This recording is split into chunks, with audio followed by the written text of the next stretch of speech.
Hello students, this is teacher Shumana and I'm going to teach you Act 1 Scene 3 now today. So let's begin. And here you have Scene 3 is Rome, a street, thunder and lightning. Enter from opposite sides Casca with his sword drawn and Cicero. And why is his sword drawn, Casca's? We'll come to know. But overall you got to remember that this is a drama which you are learning, and in a drama the scene is taking place in front of you. The entire play is being enacted in front of you. So whatever you will write, the questions, answers and everything will definitely be in a present tense. Please pay special attention to that, because if you write in the past tense, your marks will be deducted.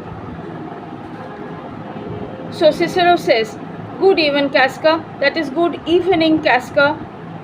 "Brought you Caesar home," that is have you accompanied Caesar home, Casca says.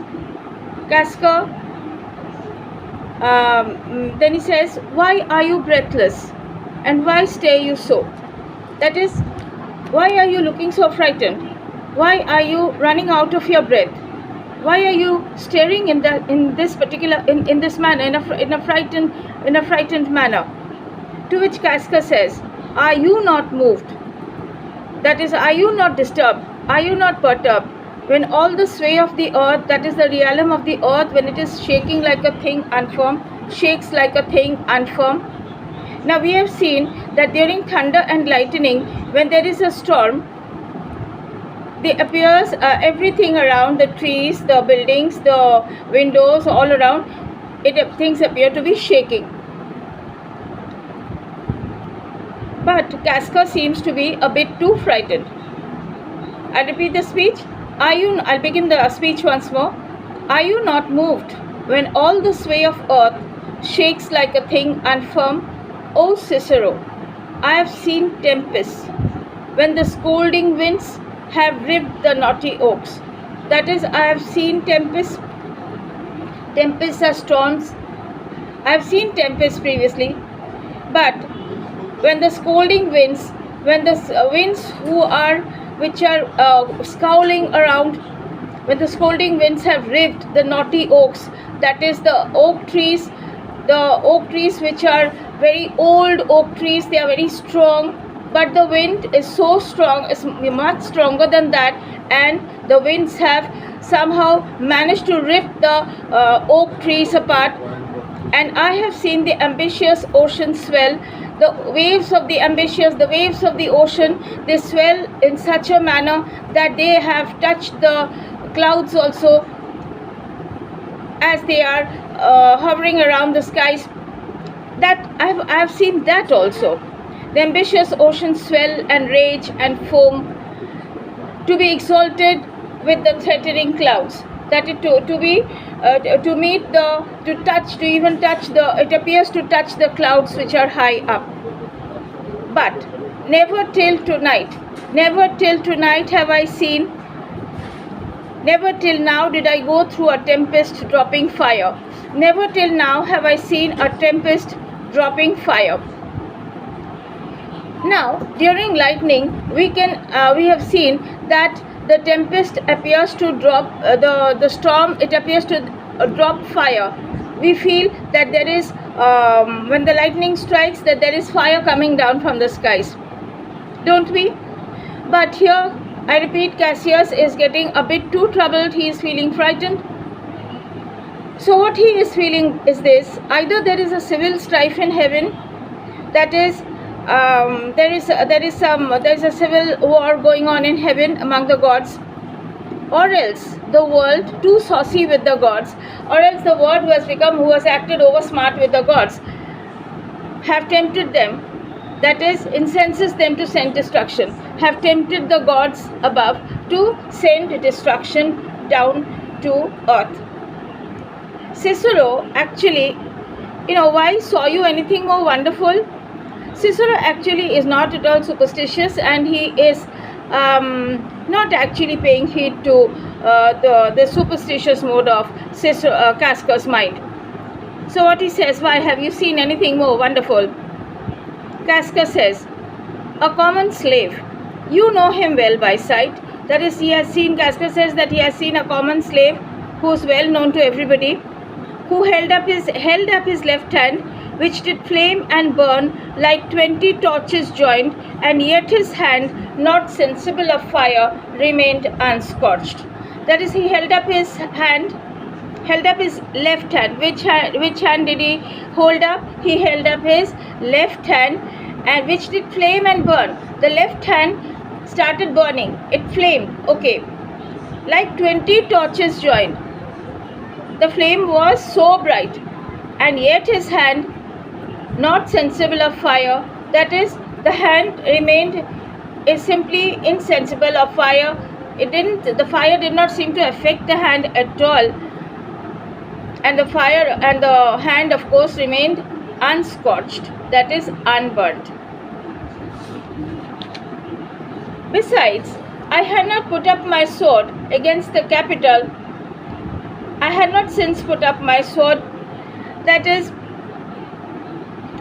I have seen against the Capitol, that is near the Capitol, I have seen a lion. I met a lion who glared upon me and went surly by.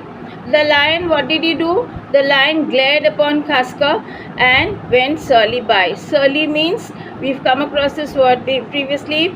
I've said it. So who glared upon me and went surly by. Surly means bad-tempered or unfriendly. Without annoying me. The lion went by without annoying Casca, and there were drawn upon a heap 100 ghastly women. There was drawn upon a heap 100 ghastly women. The women, they were looking more like ghosts, and they were piled up one upon another, transformed with their fear. They were awfully frightened. And who swore they saw men all in fire walk up and down the streets. That is, they saw, the women were swearing. The women, when Casca has seen the women, they were swearing that men all in fire were walk up and down the streets. And yesterday the bird of night did sit. What are the abnormal things Casca has seen? It can make a very good question. So he met a lion who went surly by without annoying him, without just disturbing, without doing anything to Casca. He went surly. The lion looked very ill-tempered. Next, what did he see? He saw a pile of ghastly women, women looking more like ghosts. They were there, and these women, they were swearing that they have seen men in fire walking up and down the streets. That was number 2. Number 3, yesterday the bird of night did sit. Who is the bird of night? The bird of night is the owl. The owl comes out at night, so the owl is known as the bird of night. And yesterday the bird of night did sit, even at noonday upon the marketplace. Even at noonday upon the marketplace. So the owl comes out at night, but the owl has been seen to sit at during the midday, during the noon time at the marketplace, hooting and shrieking. The owl was found to hoot and shriek when these prodigies do so conjointly meet. That is, these prodigies. What are prodigies? Prodigies are the portents or the omens. They are the signals. Do so conjointly means things, all the abnormal events are happening together. These events are far from natural, and they are happening all together. Do so conjointly meet. Let not men say, these are their reasons. They are natural. Let not men say that they are natural, for I believe they are potentious things. That is, Casca believes that they are ominous things. They are trying to herald some bad omen, something which is, they are signaling as though something bad is going to turn up upon the climate that they point upon, and everything is pointing to the and we can see that this climate which is there is pointing all to in that direction itself. Firstly of the thunder and the cloud, and then Casca passing by the capital and him seeing the lion, the ghastly women, the owl.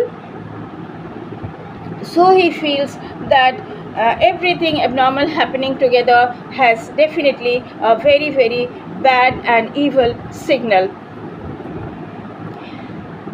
To which Cicero says, indeed, it is a strange disposed time. Yes, it's true, but men may construe things after their fashion. But everyone interprets things according to their own wish, according to their own temperament. Every person is different, that is, clean from the purpose of themselves. That is, whatever reason they may be happening of, a person actually interprets things in different ways. And according to the man's own personality, everyone has got his own sense of understanding. So with that, Cicero says, come Caesar to the capital tomorrow. That is, Caesar coming to the capital tomorrow. Casca says, he doth. Doth, D-O-D-H, doth, he does, that is, okay. For he did bid Antonius send word to you he would be there tomorrow. That is, Caesar has asked Antonius to send you word that he will be there in the capital tomorrow. To which Cicero says, good night, Casca. This disturbed sky is not to walk in. That is, he bids Casca good night, and he says that this disturbed sky, the sky appears to be disturbed. It is a stormy night, and so he says that this time is not fit to take a walk. Casca says, farewell, Cicero. Exit Cicero. And now Cassius enters. Enter Cassius. Cassius says, who's there? Casca says, a Roman. Cassius, Casca, by your voice. Casca, your ear is good. What night is this? That is, why is your ear is good? That is, Cassius can understand Casca by his voice. He hears his voice and he can make out that it is Casca. So the person speaking is Casca. So Casca says, your ear is good. That is, you hear well. That is, your sense of hearing is good. What night is this? To which Cassius says, a very pleasing night to honest men. That is, if men are honest and if men are not finding fault at everything, well, it is a very pleasing night to honest men. Casca, whoever knew the heavens menace so? That is, Casca says, whoever knew, did anyone ever know that the heavens can create such a lot of trouble? Cassius says, those that have known the earth so full of faults. That is, those that have known the earth so full of faults. That is, if there are people who are always finding faults in the earth, they can perhaps feel that, oh God, what is happening? But for me, for people like me, I feel that things are absolutely normal. For my part, I have walked about the streets. He has walked about the streets. Cassius has. For my part, I walked about the streets, submitting me unto the perilous night. That he has exposed himself unto the perilous is dangerous, perilous night, and thus unbraced Casca. That is, he has even bared himself, and he has walked about the perilous night, the dangerous night. Casca, as you see, have bared my bosom to the thunderstone. That is, he has taken off his jacket, he has bared his bosom, and he has exposed himself to the thunderstorm, to the thunderbolt. And when the cross blue lightning seemed to open the breast of heaven, I did present myself, even in the aim and very flash of it. So when the cross blue lightning seemed to, the lightning, it streaks, it just appears like a fire moving across the sky. And so when it seemed to open the breast of heaven, that is what it appears like. I did present myself. That is, Casca has presented himself to the even in the very aim and flash of it. Casca says, Cassius has Cassius has exposed himself. Okay, so Casca says, but wherefore did you so much tempt the heavens? Why have you done this? That is, why are you going on? Why have you done this? Why are you tempting the heavens so much? It is the part of men to fear and tremble. That is, men are supposed to fear and tremble when the gods send us some kinds of signal. Such dreadful heralds to astonish us. Gods are sending us such dreadful heralds, that is the symbols, the signals, to make us astonished. So why have you done this? Cassius says, you are dull, Casca. And those sparks of life that should be in a Roman, you do want. That is, Cassius says, you are dull, Casca. That is, Casca, you have become unintelligent. That is, those sparks of life that need to be in a Roman, you do want. So if a person wants something, that means the person is lacking in that quality. So what does this mean here? That is, according to Cassius, Casca is lacking the spark of a true Roman. Casca is actually lacking the spark of a true Roman, according to Cassius. Or else you use not. That is, or else you may be, even if you have it inside you, you are not using it. You look pale and gaze. You are looking awfully frightened. You are looking pale. You've run out of colors, and you put on fear and cast yourself in wonder. You put yourself on fire, and you cast yourself in wonder. You are just awestruck. Why at all? Sorry. To see the strange impatience of the heavens. That is, you are awfully frightened at having seen the strange restlessness, the impatience of the heavens. But if you would consider the true cause, Cassius is trying to channelize things according to his own way, and he is saying, but if you would consider the true cause, why all these fires? Why all these gliding ghosts? That is, why fire around? Why is this fire around? Then why all these gliding ghosts who are moving by? Why birds and beasts from quality and kind? Why old men, fools and children calculate? That is, why are everybody seeing things to just sway from the normal? Why all these things change from their ordinance? That is, they are changing from their normal routine to something else. Their natures and preformed faculties to monstrous quality. That is, whatever they are originally, they are changing. Why do you think that this is happening?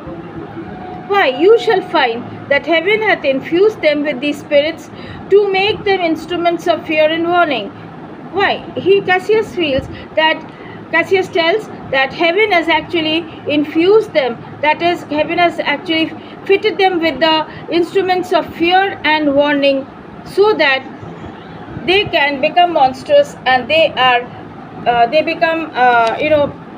able to frighten people and make them feel that they are actually symbols of something bad which is about to happen. Now, could I, Casca, name to thee a man most like this dreadful night? So Cassius says, can I, Casca, name to you a man most like this dreadful night? That thunders, lightens, opens graves and roars. That thunders, lightens, thunder is happening, there is thundering, there is lightning, and graves are getting opened up, and roars, as doth the lion in the Capitol. A man no mightier than myself, or me in personal action, yet prodigious grown. That is, have become ominous, and things are really getting threatening. So he says that there is somebody who has become very threatening of late. So he says, now could I cast a name to thee, a man, the most like this dreadful night, that is most like all the dreadful events that are taking place. To which Casca says, 'Tis Caesar that you mean, is it not Cassius? Cassius says, let it be who it is. For Romans now have thews and limbs like to their ancestors. That is, let it be who it is.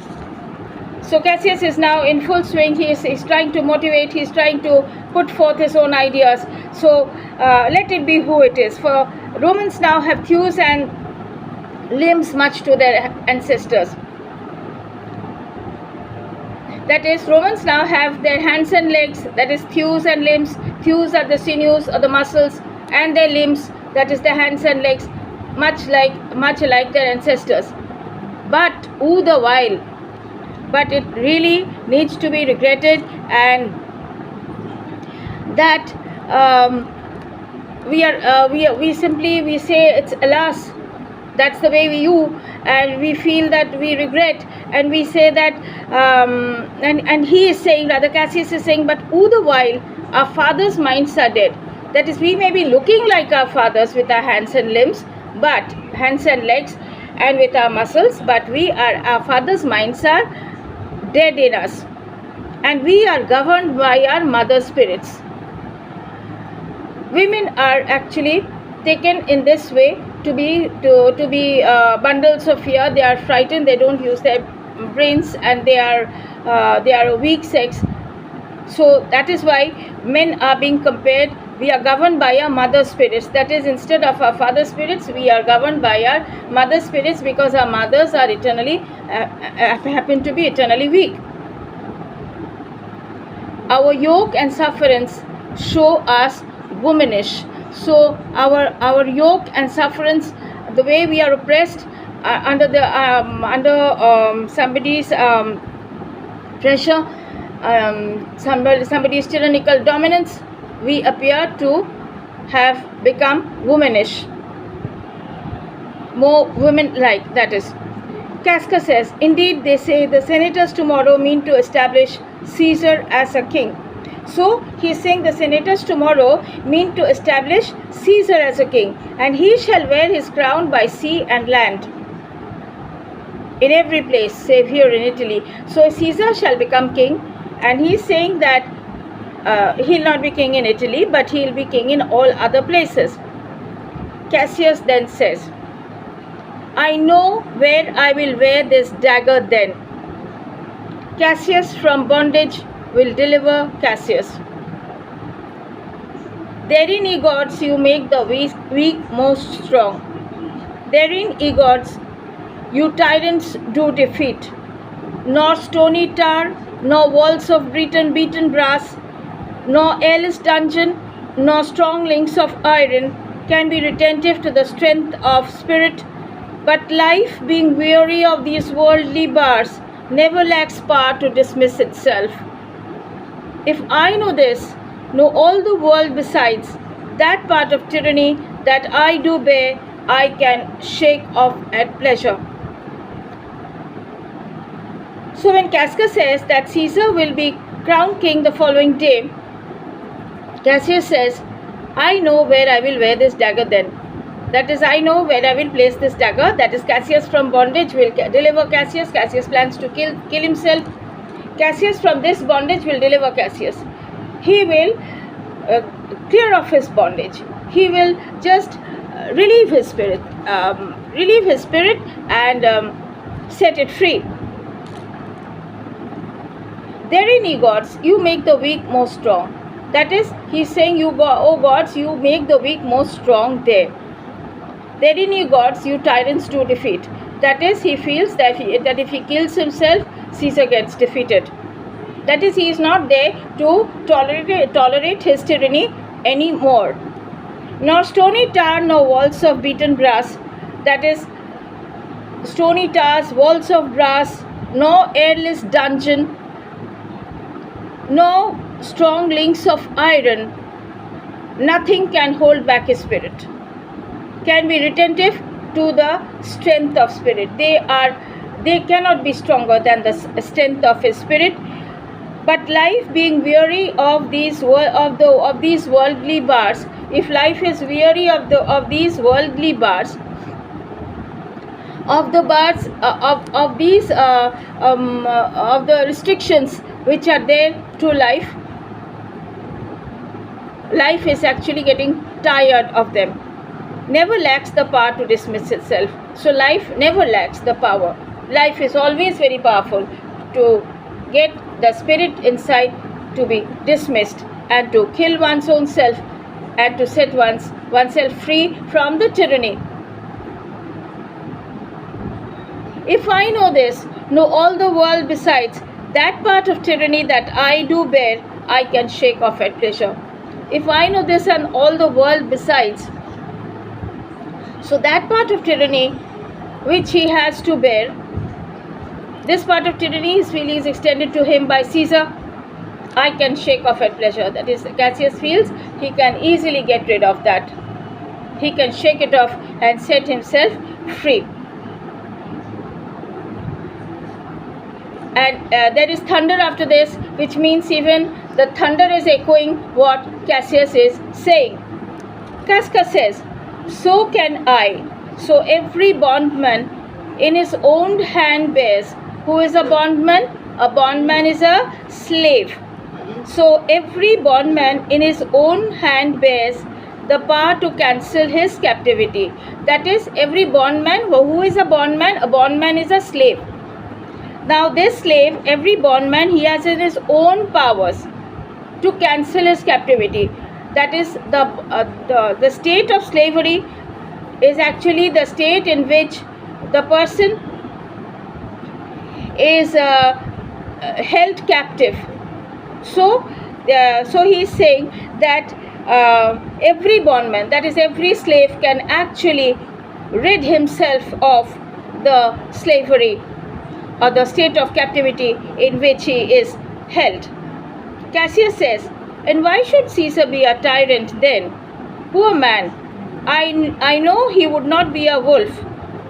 So then, when we set ourselves free, Caesar will not be a tyrant then. Poor man, I know he would not be a wolf, but that he sees, but Roman are but sheep. Cassius feels that because Romans are sheep, Caesar is behaving like a wolf. He were no lion, were not Romans hinds. That is, Caesar will not behave like a lion if the Romans were not hinds. Hinds are actually the deer or the women folk. They are the actually it's female deer. The women, the female deer and the servant class. Okay.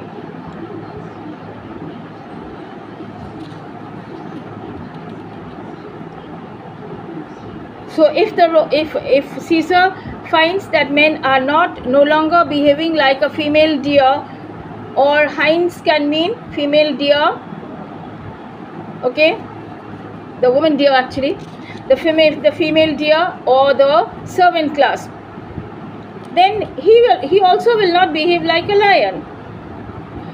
Those that with haste will make a mighty fire, begin it with weak straws.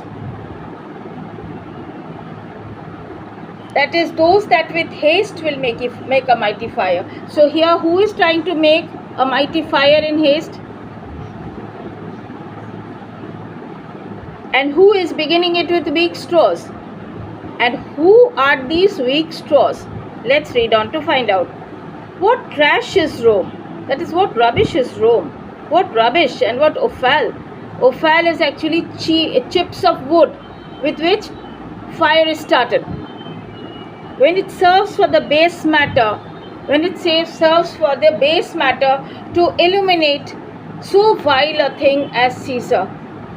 That is serving as such a base matter to illuminate so vile a thing as Caesar. They are contributing to the glory of Caesar by burning themselves down. He is talking about the Romans. That is, they are actually giving Caesar the power which he has attained. But, O grief, where hast thou led me? I perhaps speak this before a willing bondman. That is, O grief, where hast thou led me? Where am I talking these words? I perhaps speak this before a willing bondman. So who is he speaking these words to? He's speaking these words to Casca, and he's saying that I speak these words before a willing bondman, a person who willingly is wanting to become a slave. Then I know my answer must be made. But I am armed, and dangers are to me indifferent. I know what I will do. I am strongly determined. And about what the others are feeling, I am not at all concerned. Casca says, you speak to me, and to such a man, that is no fleering telltale. Hold my hand, that is, I am with you. I am at your side, and we are working together. Be factious for redress. I'll not be disloyal. So we are gathering a group to fight, to redress against all wrongs, to redress of all these griefs. And I will set this foot of mine as far as who goes farthest.